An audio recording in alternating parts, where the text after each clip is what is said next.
Paz do Senhor, querido aluno, tudo bem com você? Que Deus continue lhe abençoando. É um prazer muito grande em poder estar aqui mais uma vez para juntos aprendermos um pouco mais sobre a palavra de Deus. É um prazer enorme poder estar contribuindo com você para o seu crescimento no conhecimento. Porque na graça, exatamente, depende de cada um de nós. Só depende de você, só depende de mim. O conhecimento ele é algo que transforma. O conhecimento é algo que muda as nossas vidas. Eu fico feliz em saber que você está persistindo em continuar estudando a palavra de Deus. Hoje a nossa terceira aula sobre o Espírito Santo, a doutrina do Espírito Santo. Nós vamos falar hoje sobre a distinção do Espírito Santo com o Pai e com o Filho. Nós vamos falar hoje exatamente sobre esta defesa e mostrar essa distinção do Espírito Santo. Espero que você esteja gostando, lembrando que nós estamos à sua disposição para tirar dúvidas e para lhe ouvir, tá bom? Se caso você tiver necessidade de falar alguma coisa a respeito do curso, das aulas, que Deus possa continuar lhe dando graça e força para chegar até o final deste curso, tá bom? Então vamos à aula de hoje, a terceira aula de hoje. Vou compartilhar o material. Lembrando também que nós vamos ter uma mudança aí nas nossas aulas. Todo o material que é apresentado aqui em slide, né? Ele estará disponível na última aula em PDF na descrição do vídeo. Estará disponível para que você possa baixar, tá bom? Aí armazenar no seu celular ou mandar imprimir. Mas ele estará disponível somente na última aula. Não enviaremos mais o PDF no grupo, mas antes estará disponível na última aula, na descrição da última aula do vídeo, da última aula, em PDF. Você clica ali e consegue fazer o download da apostila, tá bom? Então, vamos à aula de hoje, está aqui. Distinção, o Espírito Santo é distinto do Pai e do Filho. A aula passada nós falamos do Espírito Santo, que era uma pessoa, ele é uma pessoa, né?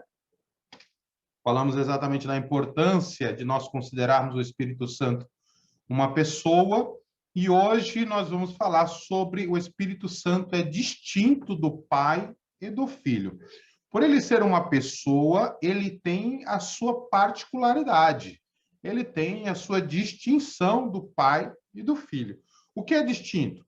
Que não é igual, diferente, que se pode distinguir bem. Quando nós olhamos as Sagradas Escrituras, nós conseguimos distinguir bem quem é o Espírito Santo. Então, vamos dar continuidade à aula, e o texto que nós colocamos aqui é exatamente, geralmente, quem se opõe a aceitar a doutrina da Trindade, como nós temos hoje em dia inúmeras pessoas que são adeptos à doutrina não são adeptos à doutrina da Trindade, não creem, não acreditam na doutrina da Trindade, então eles usam diversos argumentos para desfazer a questão da doutrina da Trindade. Quando estudamos essa questão com alguém que se recusa a aceitar a doutrina bíblica da Trindade, ele costuma usar uma forma de pensamento circular que dificulta a sua compreensão do tema. Se não apresentadas evidências de que o Espírito Santo é um ser pessoal, o contendor contra o argumento dizendo que ele é o Espírito do Pai ou do Filho. Se você demonstra a distinção dos membros da divindade, o pensamento é que ele não é um ser pessoal. Se são apresentadas evidências da distinção entre o Espírito Santo e o Pai, então o opositor diz que ele é o Espírito do Filho. Se demonstramos que ele não é o Filho, então ele só pode ser o Pai, conclui. Quem questiona essa doutrina? É necessário mostrar o quadro todo para que o estudante perceba a beleza da pintura, enquanto ele fica se atentando aos detalhes e não compreende o conjunto revelado nas Escrituras, será difícil provar que o Espírito Santo é a terceira pessoa da divindade celestial. Ou seja, sempre tem um argumento ou um contra-argumento que das pessoas que não aceitam, se recusam a aceitar a doutrina da Trindade. A doutrina da Trindade, ela é uma doutrina que precisa nós enxergarmos o corpo em geral das Sagradas Escrituras e não se apegar aos detalhes, mas sim ter uma visão ampla do conteúdo que a Bíblia passa para nós, que os escritores da Bíblia Sagrada passam para nós. Por quê?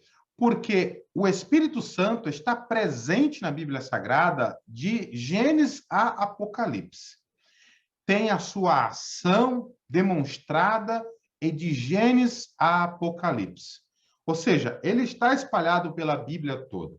Mas há aqueles que não acreditam que o Espírito Santo é uma pessoa, como nós falamos na aula passada, e ele também não acredita que o Espírito Santo seja distinto. Há aqueles, os unicistas e os modalistas, né, que nós estudamos na aula passada, falamos um pouco sobre as características de cada um deles, eles não acreditam nessa distinção do Espírito Santo. E é exatamente isso que nós vamos falar hoje. Nós vamos provar que o Espírito Santo ele é distinto do Pai e distinto do Filho. Ou seja, conseguimos destacar bem quem é o Espírito Santo. Agora que já demonstramos claramente a personalidade do Espírito Santo na aula passada, né? A questão que fica em aberto é a distinção entre ele e os demais membros da divindade, o Pai e o Filho. Primeiro, vamos ver se o Espírito Santo é distinto do Pai. Se o Espírito Santo não é Deus Pai, pois o próprio Jesus disse, Jesus falando, né? Jesus, pedirei ao Pai, e ele, quem? O Pai, lhe dará outro conselheiro, o Espírito Santo, conforme o versículo de número 26. Em Lucas, capítulo 11, versículo 13, Jesus prometeu, se vocês, apesar de serem maus, sabem dar boas coisas aos filhos, quanto mais o Pai que está no céu dará o Espírito Santo a quem o pedir. Nessa passagem, doador e dádiva não podem ser confundidos. Ou seja, nessa passagem de Lucas 11, 13, nós conseguimos identificar o doador e nós conseguimos identificar a dádiva. Ou seja, o Pai está dando o Espírito Santo. Então, não podem ser a mesma pessoa, né? Não podem ser a mesma pessoa. Então, há um destaque nítido de quem é o Espírito Santo. O Espírito Santo é uma distinta do Pai. Jesus distingue-se do Espírito Santo. Também quando disse, todo aquele que disser uma palavra contra o Filho do homem será perdoado. Mas quem falar contra o Espírito Santo não será perdoado.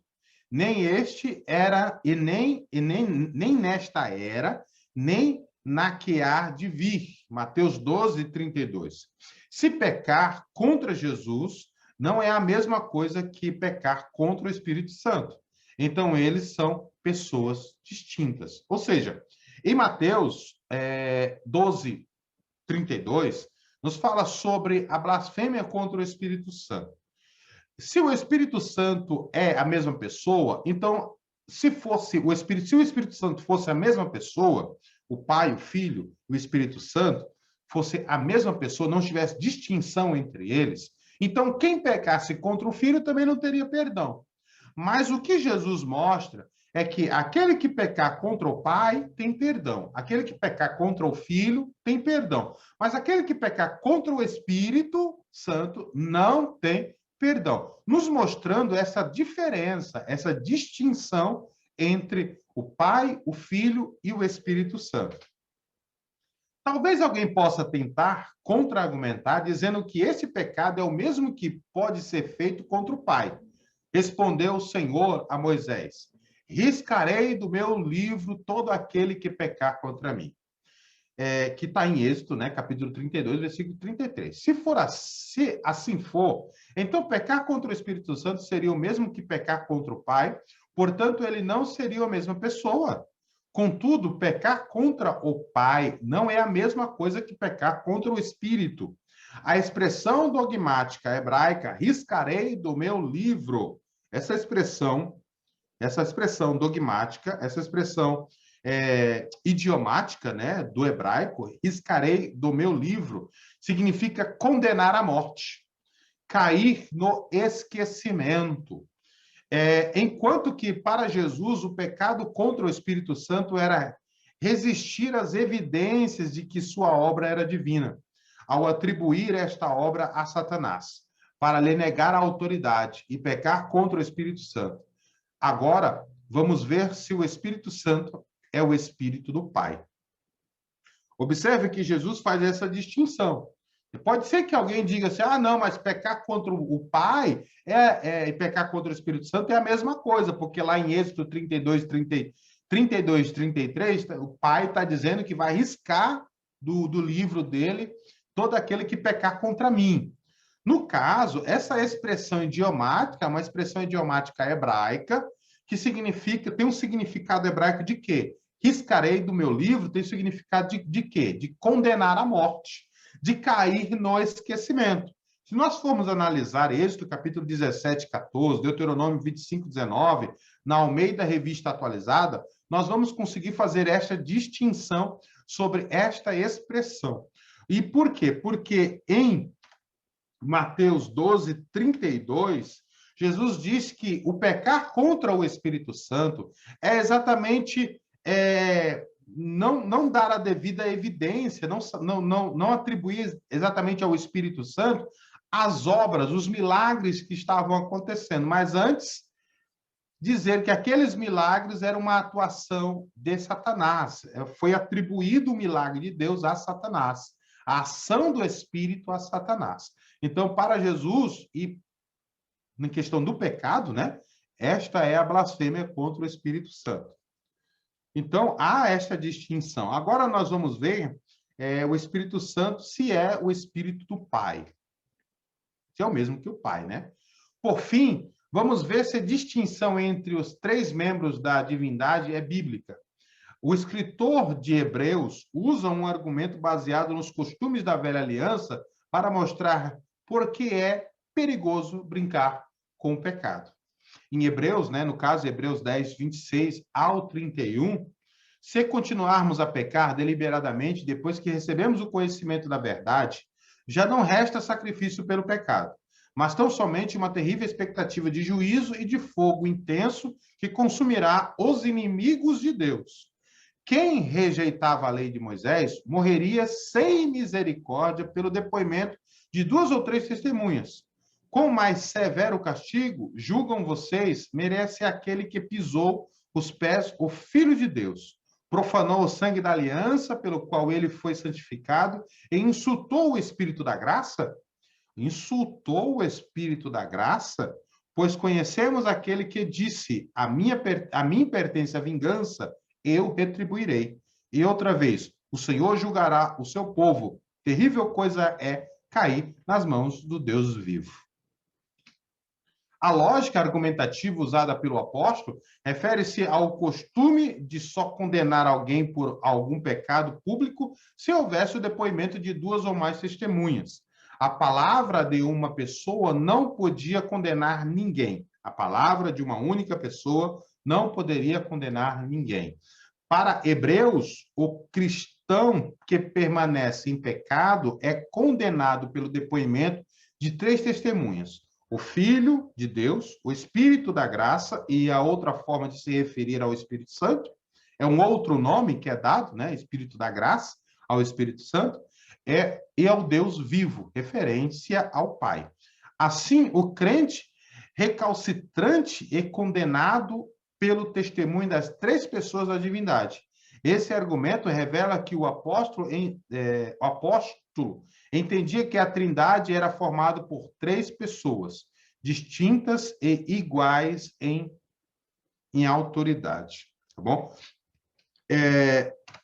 Há as pessoas que acreditam, tá, que Hebreus foi escrito pelo apóstolo Paulo. Por isso que aqui usa a expressão apóstolo, tá bom? Principalmente a questão para os hebreus. Mas os irmãos continuam naquilo que é tradicional, que dizem que escritor aos hebreus é um escritor anônimo, tá bom? Não sai falando em cima do púlpito dizendo que escritor aos hebreus é o apóstolo Paulo ou Apolo, tá bom? Aqui é só para a questão de didática, de inferência sobre a questão do escritor. Por último, percebemos a distinção entre os membros da Trindade no batismo de Jesus.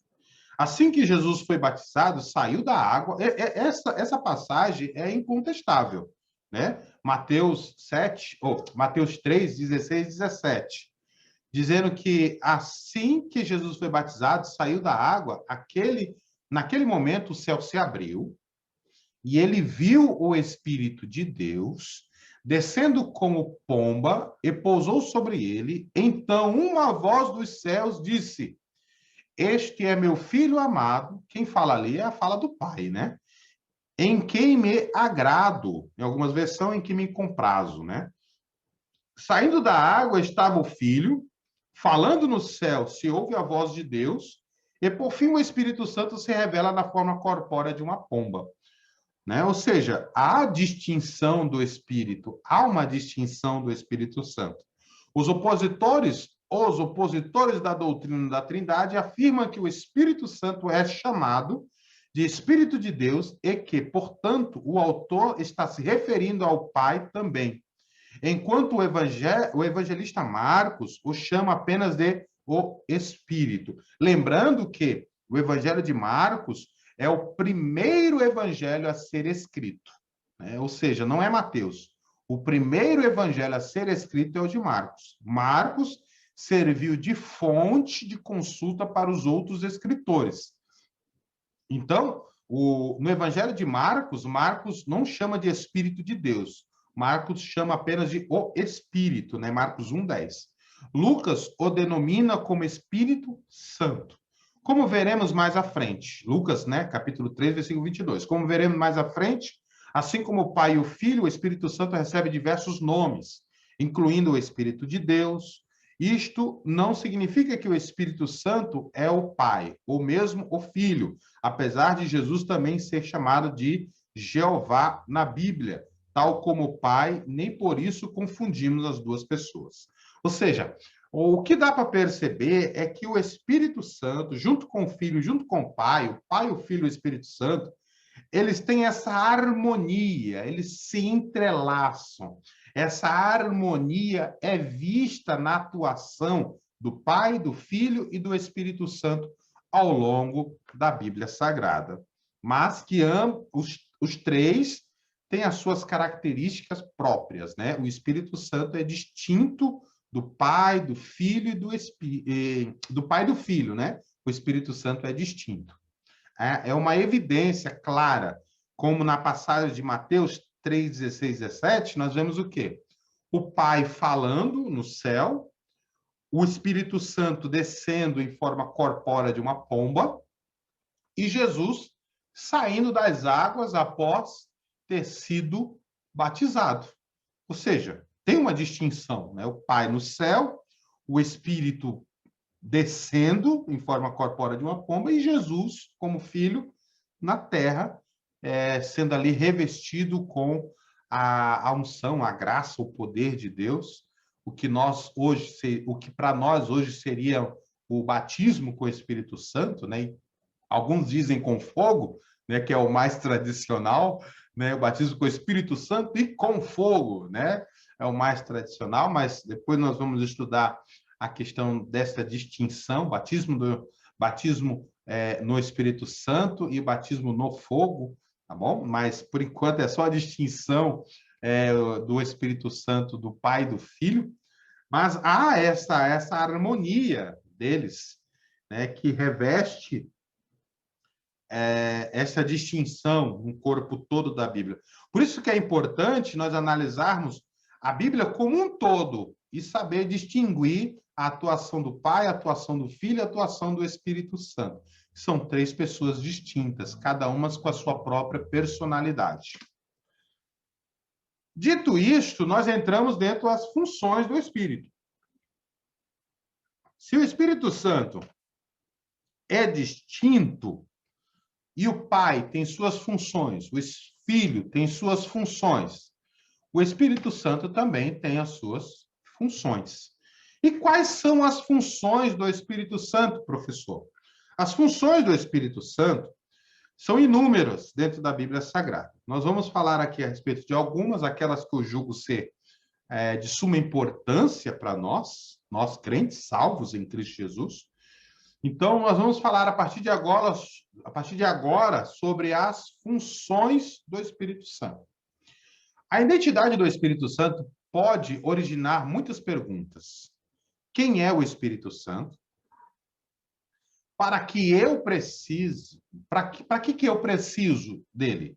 Né? Pode ser uma pergunta. Qual é a função do Espírito Santo? Outra pergunta. A Bíblia explica com clareza o que é o Espírito Santo e qual o papel que o Espírito pode exercer em nossas vidas. É de suma importância nós compreendermos as funções do Espírito Santo em nossas vidas, porque as nossas vidas praticamente depende disso. O Espírito Santo quer falar para nós, particularmente através da palavra de Deus. É Ele quem fala conosco através da palavra de Deus. Quais as funções do Espírito Santo? Nos falar, nos ensinar a palavra de Deus. Quando Jesus deixou os discípulos, disse a eles que enviaria o Espírito Santo. Mas aquele Consolador, o Espírito Santo, que o Pai enviará em meu nome, esse vos ensinará todas as coisas e vos fará lembrar de tudo quanto vos tenho dito. João 14, 26. Os discípulos precisavam o Espírito Santo para lembrar de tudo que Jesus o tinha ensinado quando esteve aqui na Terra. Hoje o Espírito Santo fala a nós exatamente da mesma maneira, através da Bíblia. Por isso é tão importante de ler. Por isso a importância de ler a Bíblia, né? O que está escrito? O Espírito Santo nos ajuda a entender o que lemos. E nos lembra em muitas situações daquilo que está escrito. Isso é uma grande verdade que eu acredito que isso já aconteceu com você. Vou dar um exemplo. Nós vamos ler o Salmo 23. Salmo 23 é o salmo mais conhecido que tem, né? O Senhor é meu pastor e nada me faltará, e etc. e tal. Ele é um salmo muito conhecido. Praticamente, ele é conhecido entre os crentes e os descrentes. Os crentes, os católicos, os macumbeiros. O Salmo 23 e o Salmo 91. Que geralmente você encontra as Bíblias abertas no Salmo 23 ou no Salmo 91. Você encontra quadros nas casas das pessoas, no Salmo 23 ou Salmo 91, você encontra. Então, é um dos salmos mais lidos e mais decorados que nós temos na Bíblia Sagrada, no que se diz respeito aos salmos. E você, todos os dias, você lê esse salmo, mas vai chegar um momento que o Espírito Santo te dá uma iluminação, um entendimento daquela passagem. Uma coisa que você não conseguiu perceber, mas que sempre esteve ali. Quando você vai ler, de novo, o Espírito Santo te ilumina, aí você diz assim, meu Deus, como é que eu não vi isso? Estava sempre aqui e eu não consegui ver isso.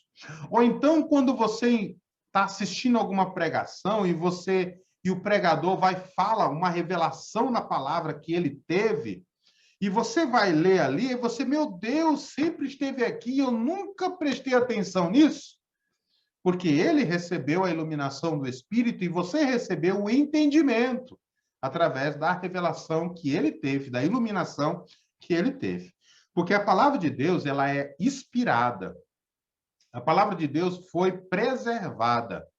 E a palavra de Deus, para o nosso entendimento, nós devemos receber a iluminação mediante a ação do Espírito Santo em nossas vidas.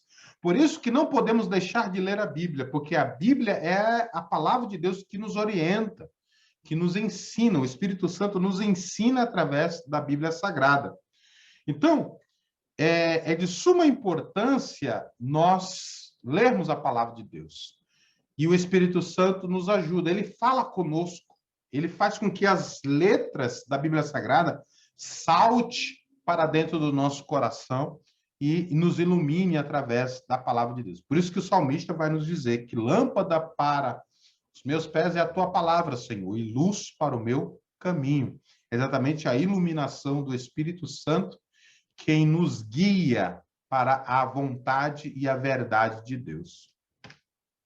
Ainda o Espírito Santo quer nos ensinar quem Jesus é verdadeiramente. São as funções do Espírito. O Espírito fala conosco, particularmente através da palavra de Deus. O Espírito Santo quer nos ensinar quem Jesus é verdadeiramente. Ainda tenho muito que vos dizer, mas vós não podeis suportar agora. Mas quando vier aquele Espírito de verdade, ele vos guiará em toda a verdade, porque não falará de si mesmo, mas dirá tudo o que tiver ouvido. E vos anunciará o que há de vir. Ele me glorificará, porque há de receber do que é meu e vou-lo-á de anunciar.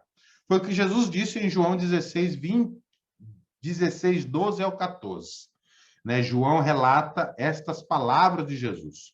Quando Jesus esteve aqui na terra, aconteceu uma grande obra de redenção nele. Ele abriu um novo e vivo caminho para nós. Ele é nosso sumo sacerdote e precursor, que nos entende nas nossas batalhas e nos ajuda. Você pode ler mais sobre isto na carta aos Hebreus. Tome do seu tempo para ler isso e ore para que o Espírito Santo fale para você, para que se torne vivo aquilo que leis, né? O Espírito Santo tem muito a nos dizer sobre isso, como Jesus é e o que significa para nós. O fato dele ter vivido aqui na Terra como humano. Ou seja, o Espírito Santo, ele é quem vai nos ensinar quem Jesus é, verdadeiramente. Ou seja, muitas das vezes nós formamos uma concepção humana sobre quem é Jesus. E muitas das vezes essa concepção humana não é a realidade de quem Jesus é. Somente através da iluminação do Espírito Santo e das Sagradas Escrituras, através das Sagradas Escrituras, nós vamos saber quem é Jesus verdadeiramente. Muitas pessoas constroem uma imagem de Jesus, não estou me referindo à imagem, né, escultura, mas uma imagem de Jesus em seu interior. Jesus ele é bonzinho, Jesus ele é amoroso, Jesus ele é... Achando que Jesus tolera todos os tipos de coisas. Mas esquecem de atribuir nessa imagem o Jesus de juízo, o Jesus de justiça, o Jesus que se irou, né? Então, ou seja, o ser humano, ele tem esta habilidade de criar uma divindade, um Deus dentro deles, no sentido de saber, querer conhecer quem é Deus, mesmo sem saber direito quem é Deus, porque só quem recebe esta orientação, estes ensinos de quem é verdadeiramente Jesus, é quem possui o Espírito Santo. E quem está sempre, continuamente, lendo as Escrituras, e o Espírito Santo nos mostra que Jesus é o nosso sumo sacerdote, ele é o nosso caminho, ele é a verdade, ele é a vida. Ele é o nosso precursor, o nosso redentor. Ele é quem nos justifica, ele é o nosso justificador. Ele é o nosso advogado, ele é o nosso amigo, o nosso companheiro. Ele é quem intercede por nós. Ele é a única esperança de salvação para as nossas vidas. O Espírito Santo nos ensina que Jesus Cristo é o único caminho que leva o homem a ter acesso a Deus. E é o único por meio que o ser humano consegue obter a vida eterna com Deus. O Espírito Santo nos ensina que Jesus, ele se sacrificou, mesmo não tendo pecados, mas se sacrificou por causa dos nossos pecados. O Espírito Santo nos ensina que nós fomos comprados não com ouro, não com prata, não com pedras preciosas, mas somos comprados pelo precioso sangue de Jesus Cristo na cruz do Calvário. Este Espírito, o Espírito da verdade, ele nos ensina através das Escrituras, nos trazendo iluminação, através da palavra de Deus, que Jesus Cristo é o Senhor dos senhores, o Rei dos reis, e que Jesus é o eterno, o Criador de todas as coisas, e que por fim voltará para buscar a sua igreja. O Espírito Santo nos ensina através das Escrituras, ou seja, o Espírito Santo fala conosco através das Escrituras, nos ensinando quem é verdadeiramente Jesus. E isso desconstrói alguns ensinos, alguns pensamentos errôneos que temos em nossa mente sobre quem é Jesus verdadeiramente. Então, a obra do Espírito Santo nos dá força na luta contra o pecado. É uma das funções do Espírito. Antes de deixar a terra, Jesus disse: mas vós sereis batizados com o Espírito Santo, mas recebereis a virtude do Espírito Santo que há de vir sobre vós, e ser-me-eis testemunhas, como diz Atos 1, do versículo 5 ao versículo 8. Na nossa natureza humana existem forças que são muito mais poderosas do que nós mesmos. Paulo disse: andai em espírito e não cumprireis a concupiscência da carne. E os que são de Cristo crucificaram a carne com as suas paixões e concupiscências. Se vivemos em espírito, andemos também em espírito. Gálatas 5, 16 ao 25. O Espírito Santo quer nos fortalecer para que não cedemos cada vez que fomos tentados a ceder às concupiscências da nossa carne. O Espírito Santo nos dá força para lutarmos contra o pecado. Por quê? Porque em nossa natureza corrompida, falha, pecadora, caída, esta carne, a sua carne, a nossa natureza humana, ela é tendenciosa ao pecado, ao erro, ao distanciamento da presença de Deus.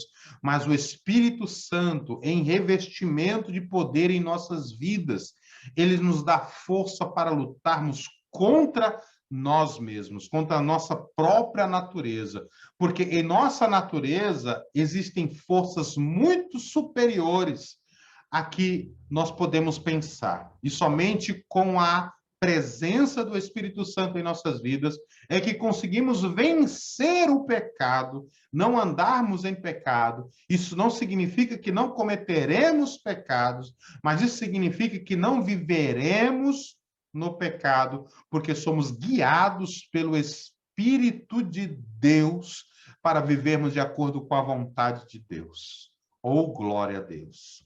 Graças a Deus pela ação do Espírito em prol das nossas vidas. A função do Espírito é produzir frutos, produzir fruto em nossas vidas. O Espírito Santo também produz vários efeitos em sua vida, que lhe marcam como cristão. Sua atitude muda. Você deixa de viver para o pecado e passa a viver para as coisas de Deus. Como diz Gálatas capítulo 5, versículo 22 e 23. Mas o fruto do Espírito é amor, gozo, paz, longanimidade, benignidade, bondade, fé, mansidão, temperança. Contra essas coisas não há lei, não há condenação. Então, o Espírito Santo produz esses frutos dentro de nós. Quais as funções do Espírito Santo? O Espírito Santo fala conosco através da palavra de Deus, nos iluminando. Ele nos revela quem é Jesus verdadeiramente. Ele nos dá força para lutarmos contra o pecado. E ele produz o amor, o gozo, a paz, a longanimidade, a benignidade, a bondade, a fé, a mansidão, a temperança em nossas vidas. Contra estas coisas não há lei, não há condenação. Quem vive sendo... quem o Espírito Santo sempre produz esses frutos, não há condenação sobre a vida deles. As funções do Espírito, o Espírito Santo é o nosso advogado. Ele é o nosso paracletos. João usa a mesma palavra grega, né, paracletos, em sua primeira epístola, mas grande parte das versões bíblicas não a traduzem por consolador ou ajudador, traduzem por advogado. Se, todavia, alguém pecar, temos advogado, paracletos, junto ao Pai, Jesus Cristo, o justo. Está lá em 1 João, né? Capítulo 2, versículo 1. É por isso que dizemos que Cristo foi o paracleto original, foi o advogado original. Não pensamos em Cristo como nosso advogado, mas deveríamos, né? Nós costumamos não pensar em Jesus como nosso advogado, mas deveríamos pensar assim, porque ele é o nosso advogado. Um advogado tinha referência especial a alguém que pleiteava em favor de outra pessoa. E esta é a imagem que achamos no Novo Testamento com respeito a Jesus. Ou seja, o Espírito Santo é o nosso paracletos, assim como Jesus é o nosso paracletos. Ele está ao nosso lado para nos ajudar. Ele está ao nosso lado para nos supervisionar. Paulo escreveu que uma das funções do Espírito Santo é a nossa santificação. Ele é o agente santificador das nossas vidas. Paulo escreve que em Cristo somos mais do que vencedores. Romanos 8:37. A palavra que ele usou foi hyperikomen, hyperikome, né? Que em latim é supervicemos, ou seja, supervencedores. Não podemos deixar de pensar que em Nietzsche, quando lemos isso, ele queria vencedores. Bem, verdadeiros vencedores são aqueles desenvolvidos pelo Espírito Santo. Uma das principais maneiras pelas quais ele nos oferece para enfrentarmos o mundo e a verdade. Depois, no discurso do cenáculo, Jesus disse: tenho ainda muito que vos dizer, mas vós não podeis suportar agora. Quando vier, porém, o Espírito da verdade, ele vos guiará em toda a verdade. Porque não falará de si mesmo, mas dirá tudo o que tiver ouvido e vos anunciará as coisas que há de vir. Ele me glorificará, porque há de receber do que é meu e vou-lo há de anunciar. Tudo quanto o Pai tem é meu. Por isso é que vos disse que há de receber do que é meu e vou-lo há de anunciar. Como diz João 16, do 16 ao 12 ao 15. As funções do Espírito Santo: nos dar vida.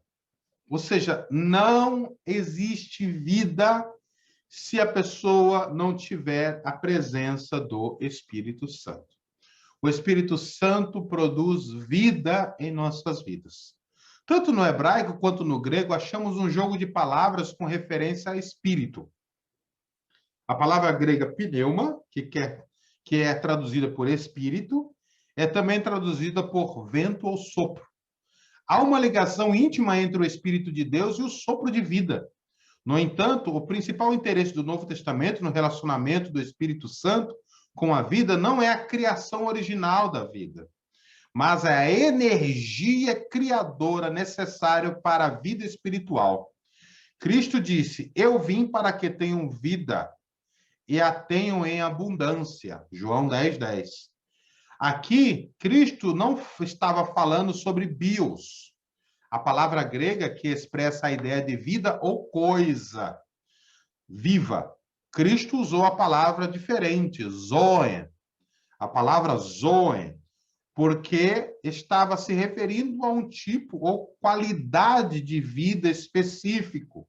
A vida espiritual que somente Deus pode trazer é aqueles que estão espiritualmente mortos. Ou seja, esta vida, este zoe, produzir vida, uma vida especial, ela vem sobre as pessoas que estão mortas espiritualmente.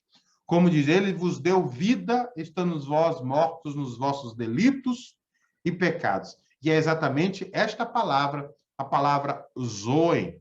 Ele não usa a palavra bios, que se refere à vida ou coisa viva. Não. Ele se refere à vida com a palavra grega zoe, que significa qualidade de vida ou uma vida específica. Ou seja, ele não só tem a vida em si, como ele produz e distribui vida por onde ele passa, né? Ou seja, temos vida porque ele vive e porque ele tem vida, né? Se ele vive, posso crer no amanhã. Não é assim que diz a música? Porque ele vive. Rapaz, eu sou péssimo de cantar, né? Posso crer no amanhã, porque ele vive. Temor não há. Então, o que? Eu posso crer no amanhã porque ele vive. Ou seja, ele produz essa vida para as nossas vidas. Ele produz essa vida para as nossas vidas. Uma vez estávamos mortos, né, nos nossos delitos e pecados, mas ele nos deu vida através do seu Espírito. Portanto, o Espírito Santo presta testemunho da verdade. As funções do Espírito, ele presta testemunho da verdade. Ele é a fonte do testemunho pessoal e da revelação. Ele pode guiar-nos em nossas decisões, proteger-nos de perigos físicos e espirituais. Ele é conhecido como o Consolador. Ele pode acalmar nossos temores e encher-nos de esperança. Por meio do seu poder, seremos santificados se nos arrependermos e recebermos as ordenanças salvadoras e fortalecermos nossa fé em Cristo Jesus. Que possamos ouvir e seguir os sussurros do Espírito Santo. Como o Espírito Santo fala conosco? Através da sua palavra.